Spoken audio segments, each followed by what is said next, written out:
para si, claro, que fazia parte dele, que era da natureza dele, que era a qualidade dele, o nome Senhor. Então ele estava usando para si. E realmente ele estava fazendo aquilo que era por direito dele. E se nós vermos esse nome divino que ele usa, eu sou, se nós vermos, nós vamos ver no capítulo 3 de Êxodo capítulo 3, você vai ver algo muito interessante, que a Bíblia diz que quando o anjo aparece na sarça, Êxodo capítulo 3, quando o anjo aparece na sarça para Moisés, a Bíblia diz que naquele diálogo que eles estavam tendo acerca da libertação do povo hebreu, que estava há 430 anos preso sob o jugo do Egito, aquele anjo ele chega a dizer assim mesmo, para Moisés se apresentando: diga ao povo que eu sou o que sou. O anjo dizendo: diga ao povo que eu sou o que sou. Aquele anjo ali, ele não era um anjo normal como qualquer outro anjo. Ele não era um anjo normal como qualquer outro anjo. Aquele anjo ali, ele era o próprio Cristo. Ele era o próprio Jesus. Como você pode comprovar isso, professor? Primeiro, se você ler, você vai ver que está no A maiúsculo, não está no A minúsculo. Segundo, você não vai ver na Bíblia, no Novo Testamento, outro anjo dizendo que é Deus. Você não vai ver na Bíblia. Então, eu estava lendo e eu achei interessante que o próprio mensageiro do Senhor é Jeová. O mensageiro de Jeová é Jeová, por quê? Porque esse mensageiro era o próprio Cristo. Então o mensageiro de Deus era o próprio Deus, era o próprio Cristo. A teofania. Isso. Ele já antecipou o que eu ia falar. Teofania significa aparições de Cristo no Antigo Testamento. A palavra anjo significa mensageiro, mas esse mensageiro que aparecia para as pessoas era o próprio Cristo. Para Sansão ele disse: eu sou maravilhoso. A Bíblia diz que no capítulo 18 de Gênesis, a Bíblia diz que havia 3 anjos com Abraão. 2 foram para Sodoma e Gomorra. E se você ler, você não vai ver a Bíblia dizendo que tinha um anjo conversando com Abraão. Você vai ver dizendo assim mesmo: e Abraão estava face a face com Deus conversando.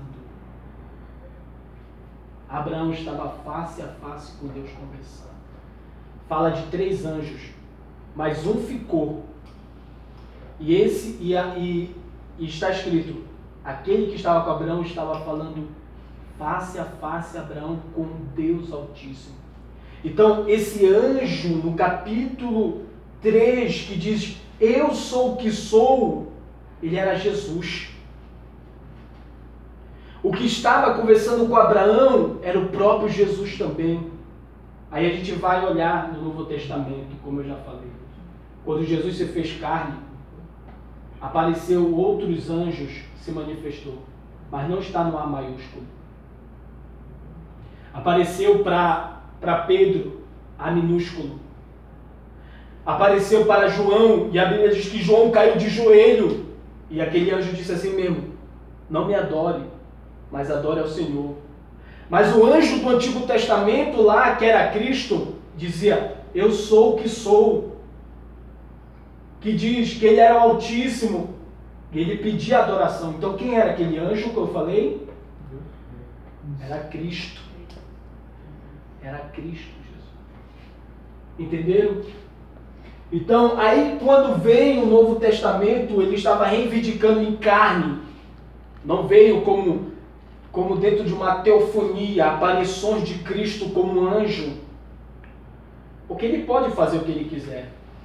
Se ele apareceu como anjo, se qualificou como anjo, ele se qualificou como homem. Aí ele diz no Novo Testamento dizendo: eu sou antes de Abraão. Eu sou antes de Abraão. Ele estava reivindicando, dizendo: eu sou antes. Eu sou a porta. Eu sou o pão da vida. Então, o próprio Cristo, sendo Deus, estava reivindicando aquilo que era pertencente a Ele, que era direito dele, como Deus. Eu sou. Essa palavra eu sou quer dizer Yahvé. É o nome mais antigo de Deus.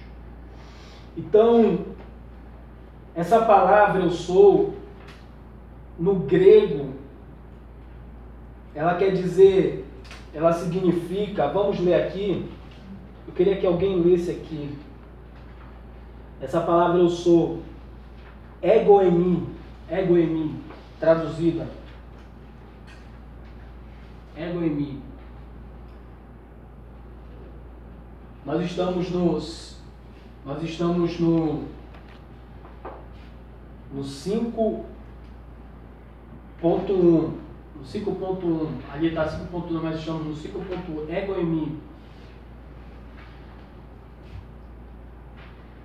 Alguém pode ler este 5.1? Isso.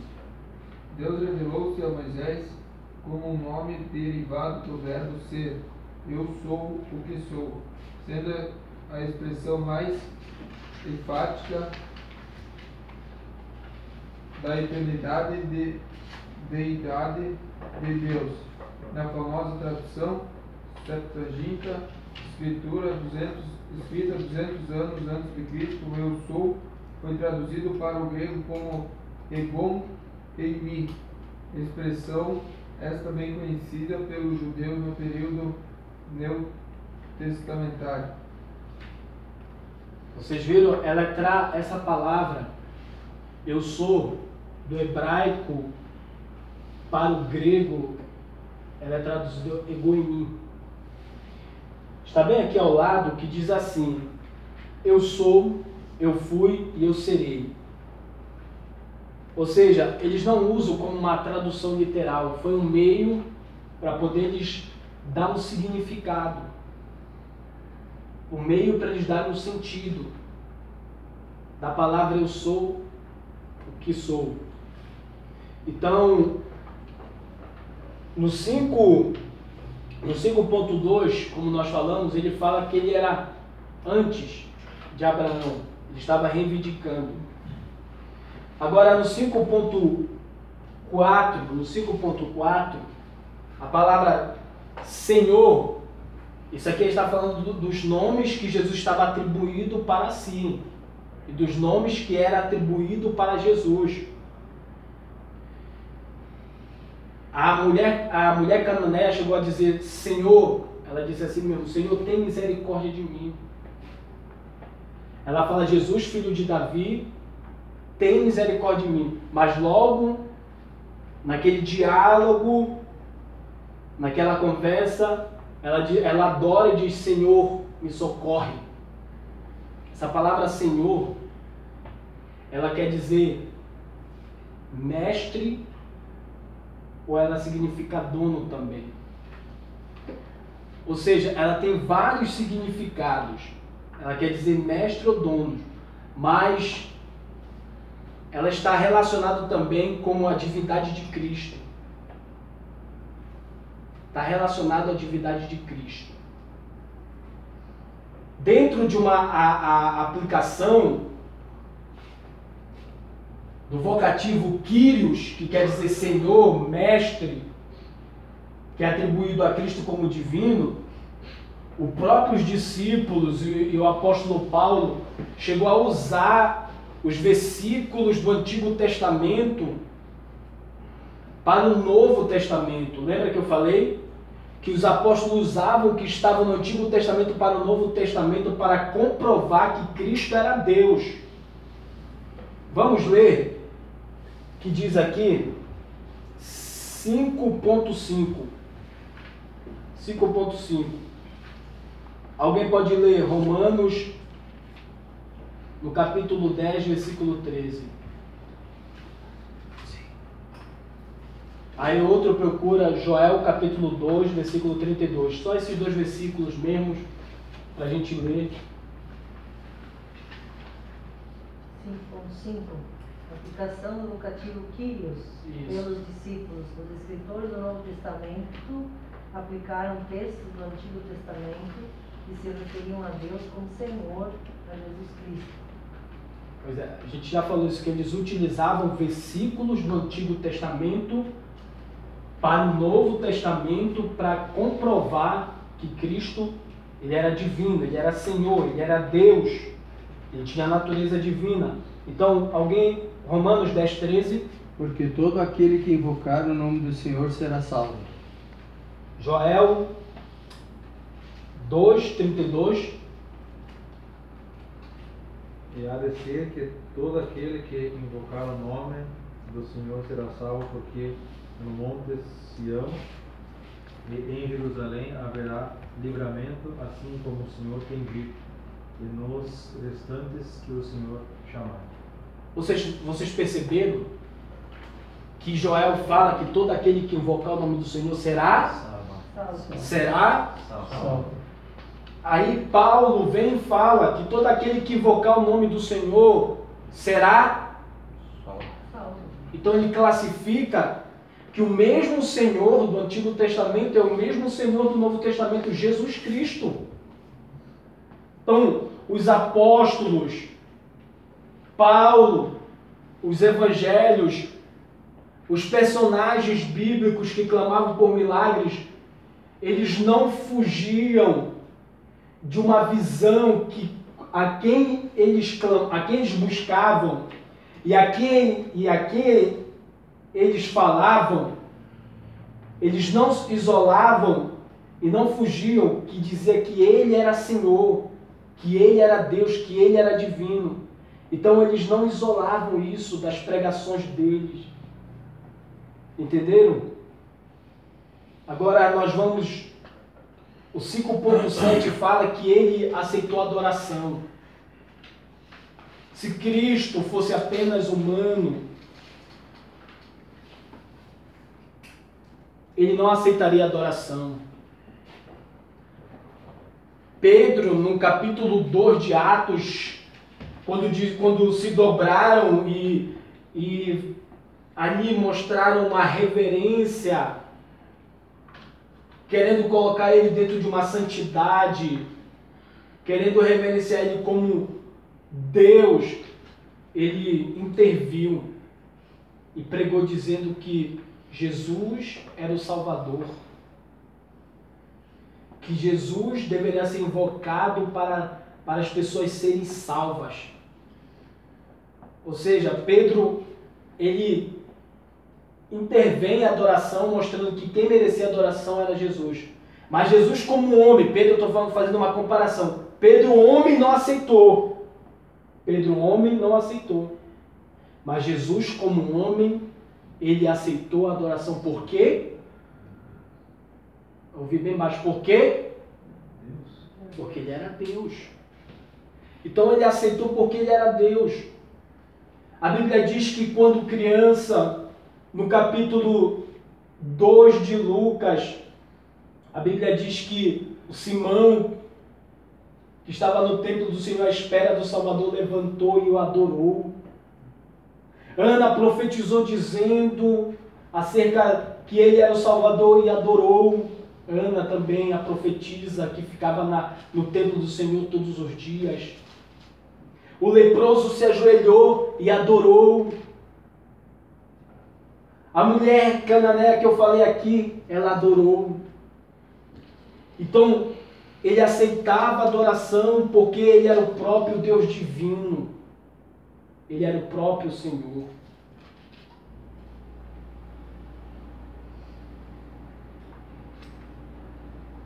No 6,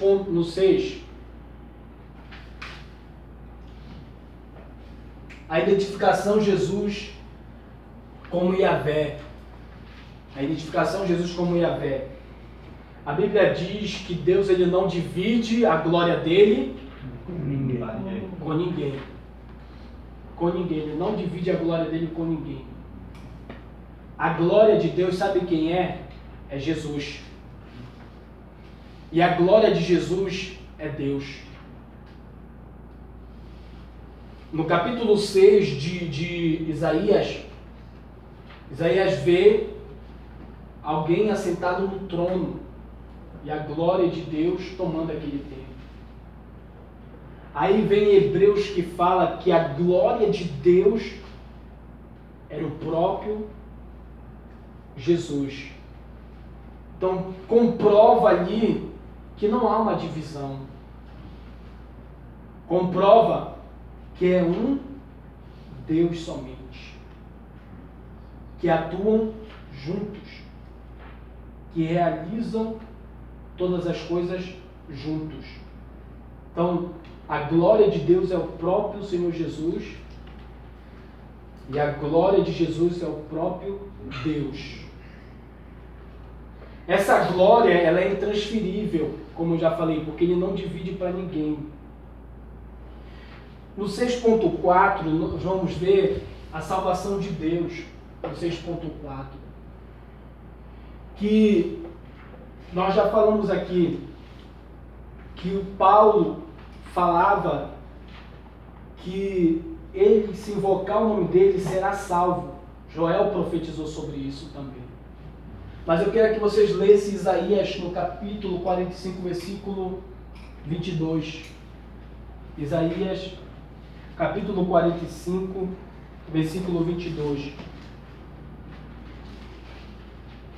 Nós estamos no momento da identificação de Jesus como Yahvé, como Senhor, como Deus. Isaías, alguém pode ler? Olhai para mim e sereis salvos, vós todos os confins da terra. Isaías está profetizando que Deus está proclamando, atribuindo que a salvação só existe nele. Então, em Mateus, no capítulo 1, no verso 18, fala: ora, o nascimento de Jesus Cristo foi assim. Verso 21, melhor dizendo: e ele dará à luz a um filho, lhe porás o nome de Jesus, porque ele salvará o seu povo dos seus pecados. O Yahvé estava dizendo lá no Antigo Testamento, dizendo: se todas as nações, se todos os povos olharem para mim, serão salvos. Aí vem Mateus, que o anjo Gabriel fala que ele salvará todos os povos. Então esse nome de Salvador é atribuído a Jesus, como nós falamos aqui. No Antigo Testamento, Deus se põe como juiz do mundo. No Novo Testamento, Cristo terá o tribunal dele para julgar. Em Apocalipse diz que o Cordeiro julgará tudo. O Cordeiro julgará, será juiz. O Cordeiro. No 6.6 fala o testemunho de Deus. Eu queria que duas pessoas lessem Isaías 43, versículo 10 e Atos, capítulo 1, versículo 8, que falam da testemunha de Deus. Isaías 43, 10? Isso. Nada, né? Vós sois as minhas testemunhas, diz o Senhor, e o meu servo a quem escolhi, para que o saibais e me creais, e entendais que eu sou o mesmo, e que antes de mim Deus nenhum se formou, e depois de mim nenhum haverá. Atos 1:8. Atos 1:8. Mas recebereis a virtude do Espírito Santo e a vir sobre vós. Ou seja, assim como Deus tinha testemunhas, Jesus Cristo também teve sua testemunha. A testemunha de Deus quem era? Era o povo hebreu, povo de Israel. A testemunha de Jesus começou com os apóstolos e hoje nós somos a testemunha de Jesus. Ele está dizendo aqui mesmo, assim como Deus no Antigo Testamento tinha testemunha, eu, como Deus também, tenho testemunha. Então isso classifica a divindade de Cristo. Então nós entendemos aqui nessa primeira parte que Cristo ele é divino. Para nós passarmos logo para a humanidade de Cristo, nós vamos ver aqui rapidinho, no 7.1 fala da onipresença, onipotência. Eu queria fazer uma pergunta para vocês aqui. O que é onipresença, onipotência e onisciência? Onipresença está em todos os lugares. Onipotência tem todo poder. E onisciência sabe de tudo. Conhece tudo. No Antigo Testamento, a Bíblia diz em Salmo 139 que fala sobre esses 3 atributos, essas 3 qualidades. Aí vem Jesus e diz assim mesmo no Novo Testamento: olha, eu estarei convosco até a consumação do século. Ele está aqui. Ele está aqui no nosso meio, ele está lá na sua casa. Ele conhece, ainda que não, a Bíblia diz que lá no Salmo 139, Deus disse assim mesmo: ainda que não haja nenhuma palavra na tua boca, eu saberei.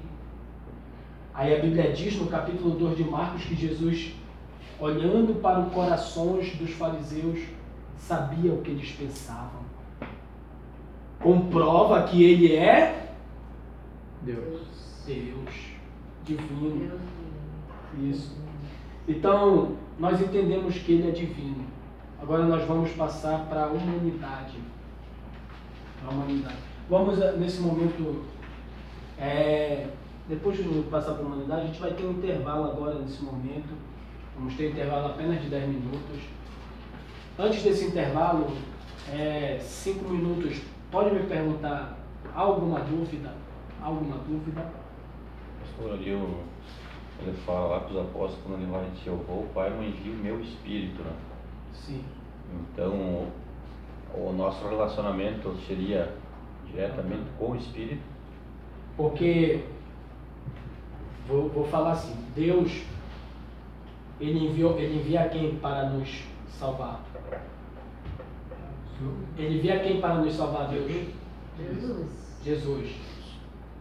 Jesus vem e faz o sacrifício para nos perdoar. Sacrifício perfeito. Mas ele diz o quê? Ele diz: olha, eu vou para o Pai, mas virá outro consolador. Esse Espírito é ele que trabalha para que nós venhamos ter o relacionamento com o Pai. É ele que convence, dizendo que Jesus é o Salvador e que é por meio de Jesus que nós vamos nos chegarmos ao Pai, o Espírito Santo. Aí é a participação da Trindade. Então o Espírito, ele é uma pessoa também, porque ele atua, ele vem para aplicar que Cristo é o Salvador, ele vem para convencer que Cristo é o Salvador.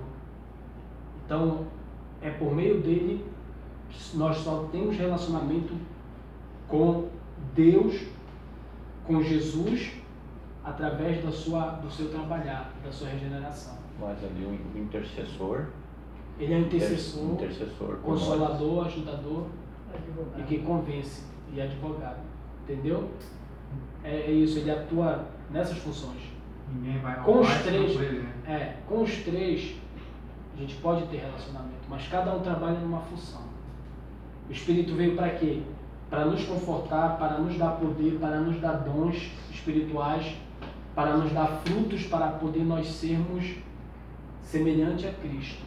Mas o Espírito Santo Convencer do pecado, da justiça Isso. e do juízo. Ele vem para O convencer. Espírito Santo é de Jesus. O Espírito Santo é de Ele Jesus. foi E ele e mandou. enviou o Espírito Santo.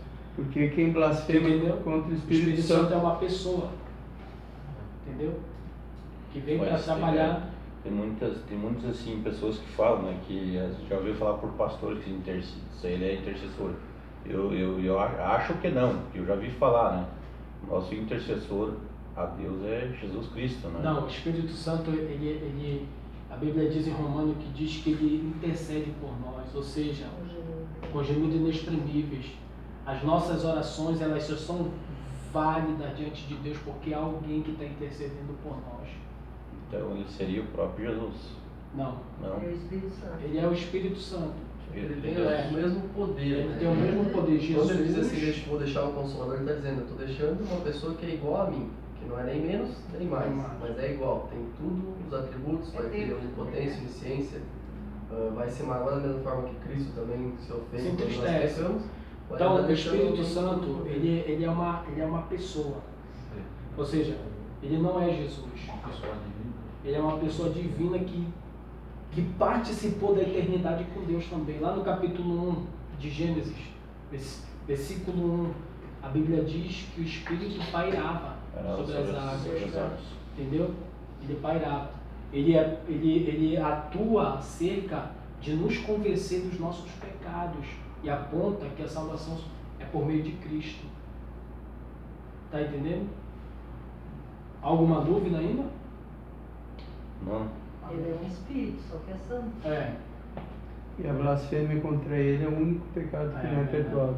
Alguma pergunta a mais? Como seria, que blasfêmia seria essa contra o Espírito Santo?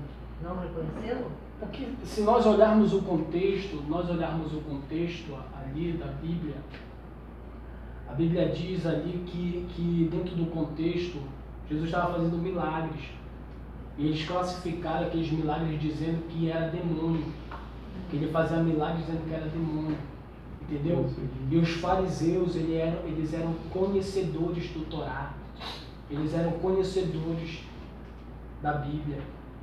E eles sabiam, eles tinham convicção. Como é que eles tinham tanta convicção dizendo assim mesmo? Que eles falaram em João. Como é que alguém que está em pecado consegue fazer milagres? Ou seja, eles sabiam que só poderia fazer milagre quem não estava em pecado. Eles mesmos diziam isso. Então, eles atribuíram aquilo ali dizendo que era demônio, porque diziam que Jesus estava em pecado. Está entendendo? Ali é pecar contra pecar com o Espírito Santo, porque eles conheciam o Torá. Eles conheciam. É como tipo alguém chegar aqui, falar línguas estranhas, orar pelo enfermo ser curado. Eu sei, conhecendo a palavra de Deus, eu sei que aquela atuação do Espírito Santo tem eu dizer que é demônio. Eu vou estar pecando porque pelo meu conhecimento que aquilo que é de Deus. Vocês entenderam? Então é isso. Blasfemar com o Espírito Santo é falar que a atuação não é dele e classificar como coisa demoníaca. Por isso. Então, falando para nós não fugirmos acerca da divindade, vocês entenderam acerca que Cristo participou antes de tudo, que ele era pré-existente. Não há nenhuma dúvida? Amém? Então, 10 minutos de intervalo. de lanche. 10 minutos de intervalo.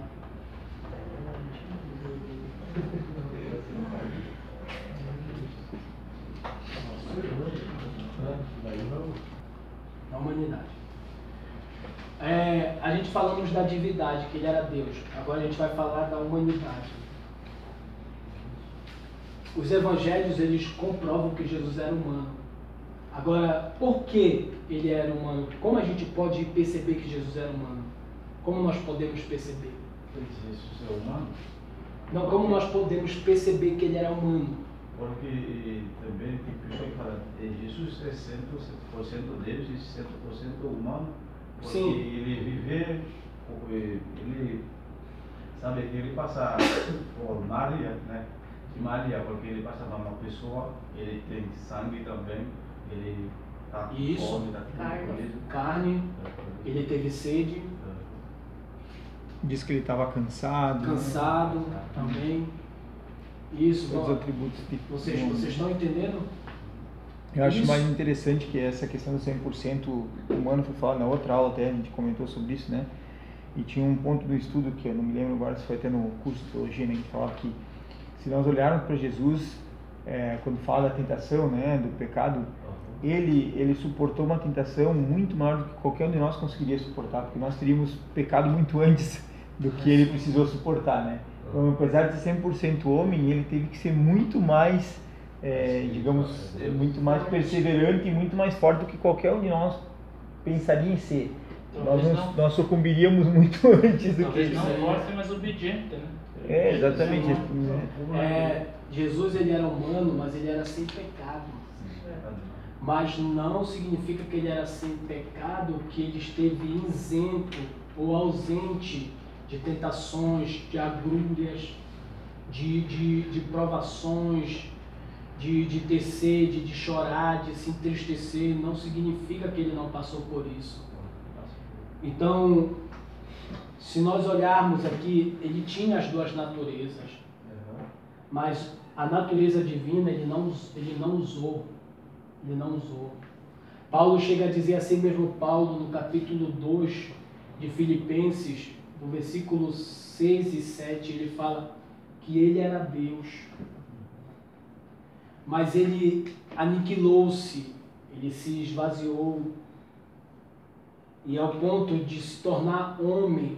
Sabe o que Paulo está dizendo? Paulo está dizendo assim mesmo, que ele não deixou de ser Deus.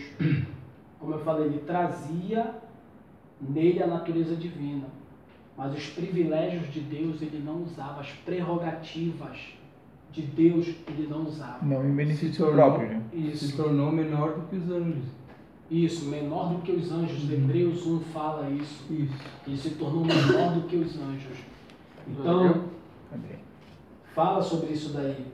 Nós falamos aqui que ele não era duas pessoas ou personalidades, mas uma só unidas em Jesus. Não é porque fala de duas naturezas significa duas personalidades, não. Uma só.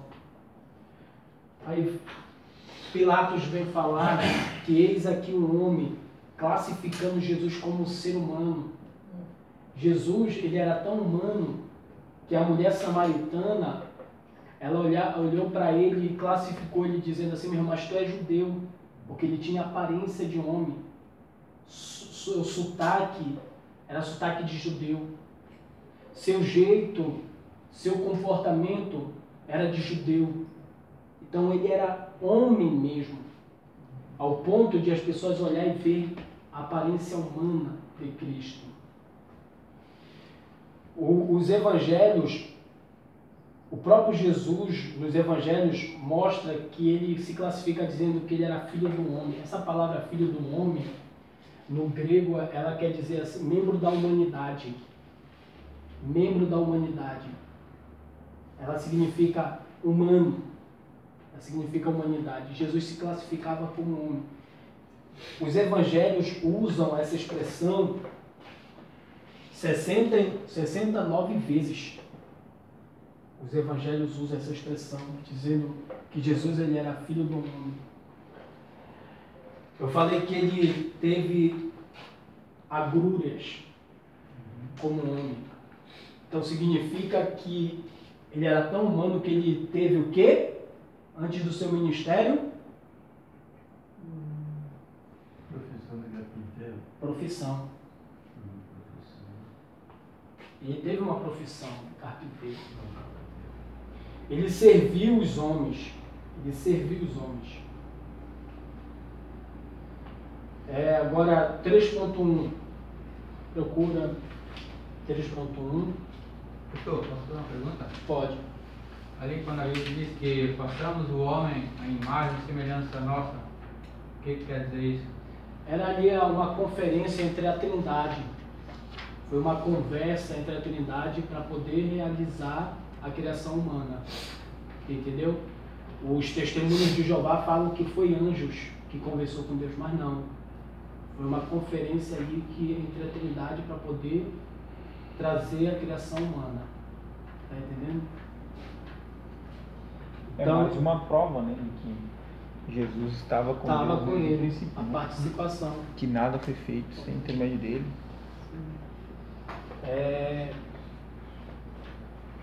Só que essa semelhança foi quebrada pelo pecado. Então, Isso. eu queria perguntar, não é isso que tu queria perguntar? Se a gente não é semelhante a Deus, né? A nossa natureza ela era muito próxima disso, mas com o pecado, com a queda no Éden, né? A nossa semelhança hoje ela é totalmente diferente. Né? Como o pastor falou ali, né? Que Jesus veio na Terra como um homem. Uhum. Né? Então, mais uma prova que o homem foi feito por Deus e Deus veio a aparência do homem. Isso mesmo. Perfeito. Foi 100% Já homem, falou, Já tirou 10. espírito, né? 100% divino. Isso mesmo. Então, aqui a gente vai falar que ele possuía um corpo, como eu falei, aparência. Agora, o que eu acho muito interessante aqui é que Jesus, eu vou antecipar isso aqui que eu vou falar, antecipar o que eu vou falar. Jesus, ele possuía um corpo, possuía uma alma racional, porque na verdade as nossas faculdades, ela vem da nossa alma, vontade, emoção, inteligência e desejo vem da nossa alma. Jesus possuía isso, ele possuía uma alma, ele possuía um espírito humano. A Bíblia diz que ele chegou a dizer assim mesmo, que a alma dele estava angustiada, então ela possuía faculdades, tristeza, provando que ele era um ser humano, e o ser humano é que possui alma. Nós falamos na aula passada, se Jesus pecasse, ele estaria condenado como nós todos. Se ele pecasse na tentação lá do deserto, ele estaria condenado como nós todos. E junto com ele todos nós. Isso, junto com ele todos nós. Seria um homem comum. Condenado com nós todos. Eu acho que se ele fosse pecado no tempo, ele não fosse vir falar com Deus mais, mesmo com o Satanás. Como? Eu acho que se ele faz algum pecado nesse tempo, ele vai fazer como um Satanás, ele nunca vai... Não poderia mais ter contato com Deus. Isso, não poderia ter contato com Deus. Ele se igualaria a nós, né? Seria um homem comum. Então, aí ele é o segundo Adão. Ele é o segundo Adão. Mas o segundo Adão em perfeição. O segundo Adão em perfeição. O primeiro Adão era perfeito, Paulo fala, mas o primeiro Adão pecou. E todos nós, que diz no capítulo 6 de Gênesis, se eu não me engano, no capítulo 7 de Gênesis, a Bíblia diz que Sete se tornou semelhante à imagem e semelhança de Adão. A resposta aqui que o irmão queria, a imagem e semelhança de Adão. Por quê? Porque o pecado de Adão se tornou universal. E a característica de imagem e semelhança de Deus, ela foi denigrida, ela foi desfeita, desfigurada, por causa do pecado de Adão. Aí Cristo vem como o segundo Adão em perfeição, isento de pecado, mas com o corpo humano, aparência humana. Com o corpo e a aparência humana, mas limitado e debilitado. E ele vem para quê? Para poder cumprir os propósitos de Deus para as nossas vidas. Cumprir os propósitos de Deus para as nossas vidas. Ele passou por tentação, como eu falei, prova que ele era humano. Ele orou em agonia e angústias também. Orou em agonia e angústia. No 3.7. Everton, eu te pedi quando tu falasse da virada de lá, senão fica.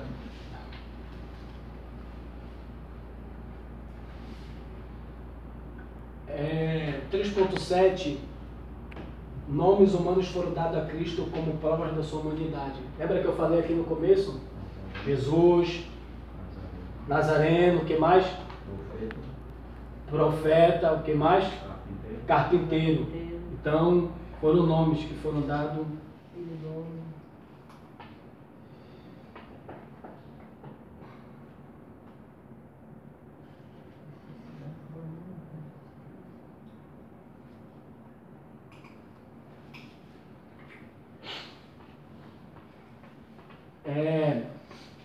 Deixa eu falar aqui algo para vocês, para não esquecer como prova dessa humanidade. Eu já ia pulando isso aqui. Jesus como homem, ele era limitado. Para vocês perceberem que ele se esvaziou de ser Deus. A Bíblia diz em Lucas que ele cresceu no conhecimento e na sabedoria. Ele cresceu na graça com Deus.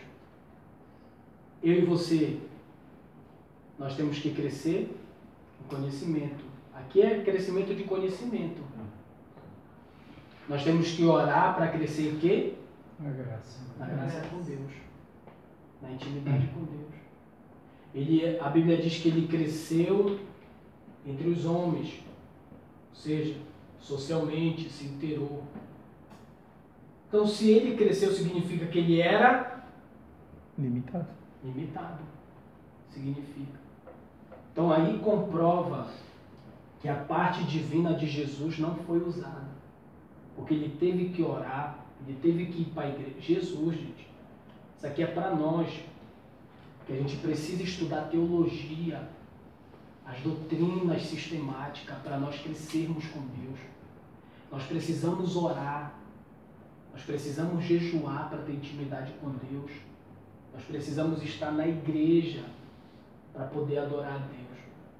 Gente, se Cristo fez isso, significa que a humanidade dele precisava de Deus. Imagine nós como pecadores. E ele não era pecador. Ele era isento do pecado. Imagine nós. Então isso aqui fica um ensino para nós. Se ele fez, eu tenho que fazer. Então, Cristo era limitado e ele teve a necessidade de buscar Deus como homem. Amém? Amém. Agora a gente vai, Cristo, pessoa divina e humana. Pessoa divina e humana. Pessoa divina e humana. Tá ali, ó, já 2.1, 2.2, 2.3 é a semelhança. É a semelhança. Nós falamos aqui que ele não é duas pessoas. Que ele é somente um que traz duas naturezas, duas essências em uma só pessoa. Eu queria que alguém lesse Romanos no capítulo 1, no versículo 3 e versículo 4.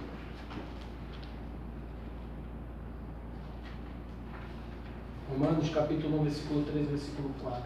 Acerca de seu filho que nasceu da descendência de Davi, segundo a carne, e foi declarado Filho de Deus com poder, segundo o Espírito de Santidade, pela ressurreição dos mortos, Jesus Cristo, nosso Senhor. Está aqui mostrando que ele é tanto da descendência de Davi, que fala da humanidade dele, quanto ele vinha de Deus, pela cooperação do Espírito Santo, provando que ele era divino. O termo teológico que a gente fala é teântropo, que quer dizer Deus e homem. Como foi possível a encarnação? Como foi possível a encarnação? Nós falamos lá no começo. A encarnação só foi possível porque a parte da natureza humana, para poder Cristo se tornar humano, estava em quem? Maria. Em Maria. Estava em Maria. Então, só foi possível por quê? Porque o homem, mesmo sendo diferente do divino, eles são semelhantes. Por quê? Porque o homem foi criado de Deus, racional, inteligente. Deus não poderia se unir a um animal irracional. Deus tinha que se unir a alguém, a humanidade racional. Por quê? Porque ela pensa, ela tem faculdades, vontades, ela tem inteligência, ela tem desejo, ela tem emoções. Então só foi possível a encarnação porque ele se uniu com alguém que ele criou semelhante a ele, que pensa, que chora, que tem emoções, que cria, que realiza. Só foi possível.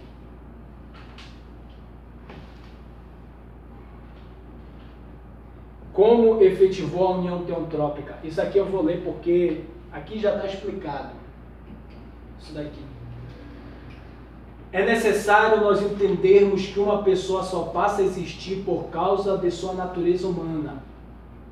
Então a natureza humana é hereditária, sendo passada de geração em geração. A gente já falou isso.